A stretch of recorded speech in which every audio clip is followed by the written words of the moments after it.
সবাইকে আসসালামু আলাইকুম। আজকে দেখেন নতুন শিপ চলে আইছে, এই যে বাস নামাইতে হইব। ঠিক আছে, বাস নামাইতে হইব, দেখতে পারতেছেন। এই যে এনে 6টা বাস আছে, আর এই যে এনে 2টা বাস আছে। ঠিক আছে, সবাই দেখেন।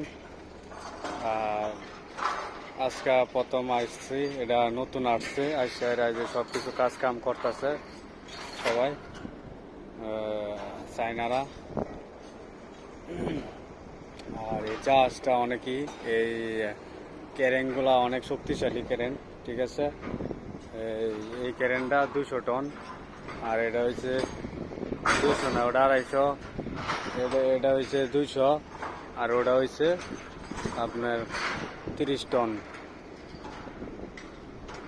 ঠিক আছে, আর এটা মূল কথা হচ্ছে এটারই আপনার সাইডে, এই যে ক্যারেনগুলা সাইডে দেখতে পাচ্ছেন। আর আগের গুলাতে নামাইছি সব ভিতরে আছেন, এটাই প্রথম দেখলাম। অনেক সুন্দর, সবাইকে ধন্যবাদ।